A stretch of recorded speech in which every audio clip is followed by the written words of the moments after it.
Greetings. My name is Jake Worksman. I'm Principal Advisor at the Directorate General for Climate Action in the European Commission and Head of the Delegation for the European Union in the UNFCCC and Paris Agreement context.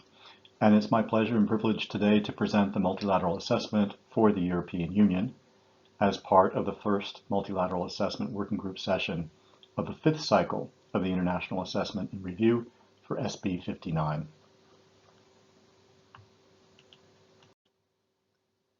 This presentation will cover EU mitigation commitments and progress in implementing these commitments in both the pre-2020 and the pre-2030 periods. In the pre-2020 context, the EU and its member states have committed to reduce our emissions by 20% from 1990 levels by the year 2020, both as part of a joint pledge under the Convention and as part of our binding commitment under the second commitment period of the Kyoto Protocol on behalf of the EU, its 27 member states, Iceland, and the United Kingdom. The withdrawal of the United Kingdom did not affect the European Union or the UK obligations under the Kyoto Protocol. In the pre-2030 period, I will cover the nationally determined contribution under the Paris Agreement for the EU and its 27 member states, which will act jointly to achieve a domestic binding target of at least 55% in greenhouse gas emissions from 1990 levels by the year 2030. The latest information on our updated NDC has been posted to the UNFCCC website in the NDC registry on the 16th of October 2023 with a full description of information on clarity, transparency, and understanding of that NDC.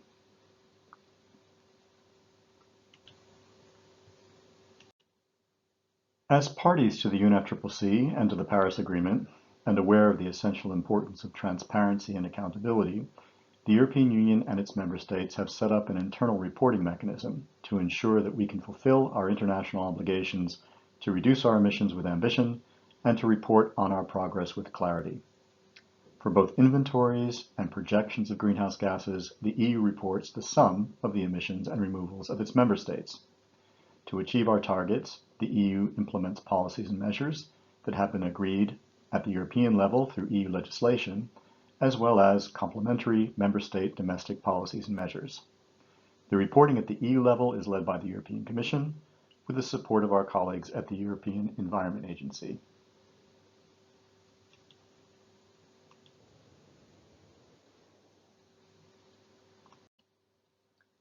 The EU's pre-2020 policy architecture is set out in the EU's 2020 Climate and Energy Package. For domestic implementation purposes, the EU measures its pre-2020 target of a 20% reduction of total greenhouse gas emissions from 1990 levels as an equivalent target of a 14% reduction compared to 2005 levels.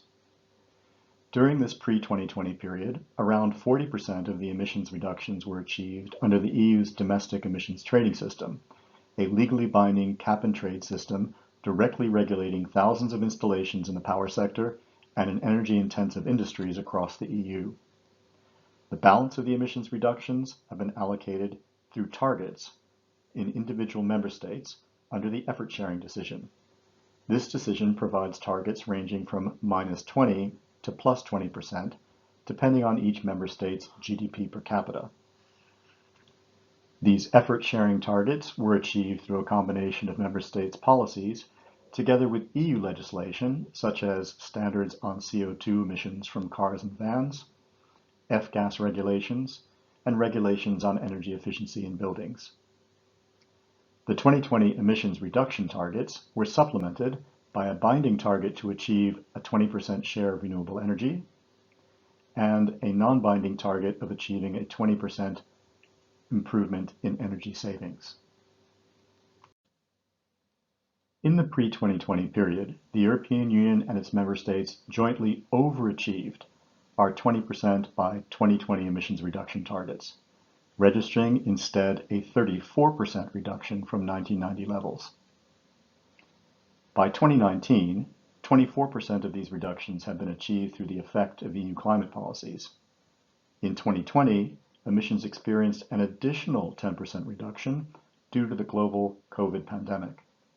In 2021, greenhouse gas emissions in the European Union rebounded somewhat, but remained 29.7% below 1990 levels, and therefore well below pre-pandemic levels and in line with a long-term trend of emissions reductions in the EU economy. Following the pandemic, in 2021, EU greenhouse gas inventories continue to show a progressive decoupling of the gross domestic product of the EU from our greenhouse gas emissions. We see an increase in GDP of 61% alongside a decrease in emissions of about 30% over the period from 1990 to 2021. According to provisional data, total EU domestic greenhouse gas emissions, excluding LULUCF and international aviation, decreased by 2.4% in 2022 compared to 2021, while EU GDP grew by 3.5% in the same year. This demonstrates a continued relative decoupling between emissions and economic growth and the steady decline in the GHG emissions intensity of the EU economy.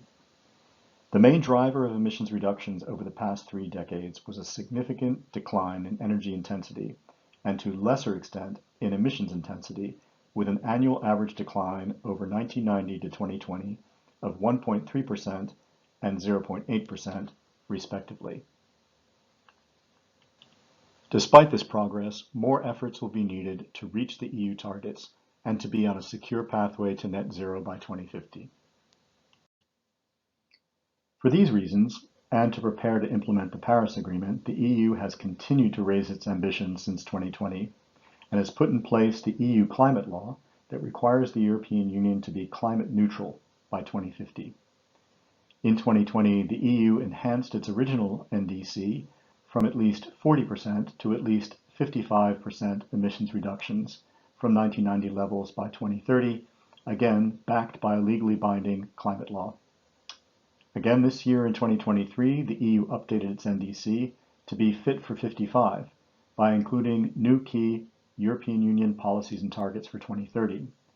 These include the ETS1, the EU emissions trading system, which will reduce by 62% emissions from covered sectors by 2030 compared to 2005 baselines, ETS2, the new ETS for road transport, buildings, and other sectors, which will reduce by 42% emissions from those sectors compared to 2005 baselines, a new effort sharing target for each member state for non-ETS sectors, which will collectively reduce by 40% emissions from these sectors compared to 2005 baselines, a new land use change and forestry target, which will ensure the net removal of 310 megatons of CO2 equivalent during that same period, and combined policies that will ensure that at least 42.5% of the EU's gross total final energy consumption is from renewable energy by 2030.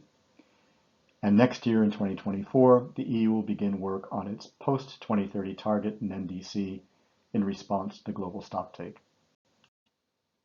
Building on the architecture of our 2020 target, the EU-wide emissions trading system and the effort-sharing targets for each member state will be our main instruments for achieving our 2030 targets. Briefly, the coverage of each instrument includes, for the ETS, fossil fuel combustion for large installations generating more than 20 megawatts, including power, centralized heat and industry, energy-intensive industry, aviation within the EU, maritime transport within the EU, plus 1/2 of routes outside the EU.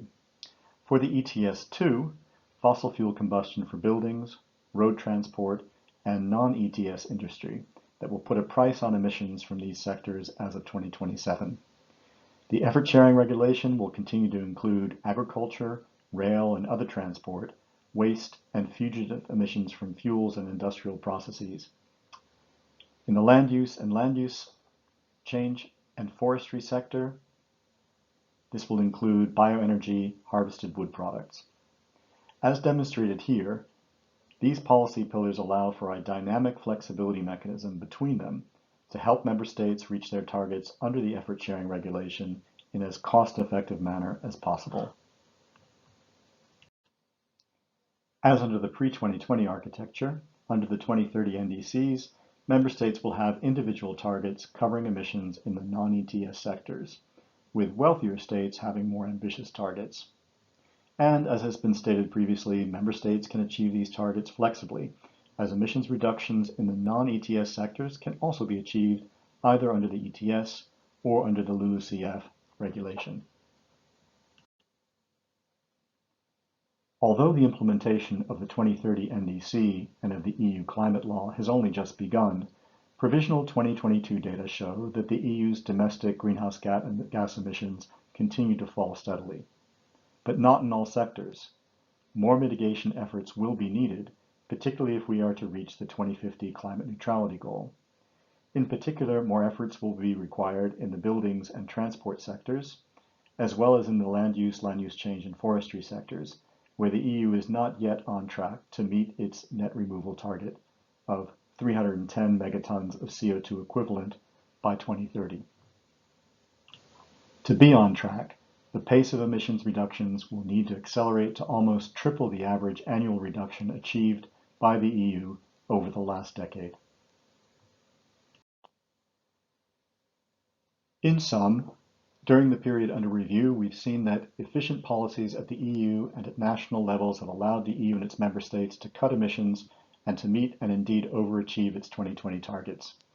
Political support for ambitious policy has been sustained through significant benefits appreciated by the European population, including the decoupling of growth from emissions, energy savings, and green growth, including improved air quality. The EU has increased its ambition and put in place policies necessary to meet those increased targets, including the 2030 target of at least 55% emissions reductions by 2030, reflected in the Fit for 55 package of regulation and underpinned by the binding European climate law. Member states have followed through by finalizing their 2030 National Energy and Climate Plans, the NECPs, which will allow member states to reflect on how to increase ambition and action within each member state. As shown, more mitigation efforts from all stakeholders are needed to get us to climate neutrality. However, at the same time, we must build resilience and reduce vulnerability to the impacts of climate change already built into the climate system. Finally, a reflection on transparency in this process. Reporting under the Convention was an enriching experience in many ways, and we've learned much from each other. We would like to thank and salute the work of the UNFCCC Secretariat and that of the expert review teams throughout this process. We are now looking forward to delivering under the enhanced transparency framework of the Paris Agreement. We wish all parties a swift implementation of the ETF, as it is essential for maintaining confidence between governments and with the public for assessing individual and collective progress towards the goals of the Paris Agreement. Thank you very much for your attention, and we look forward to seeing you in Dubai.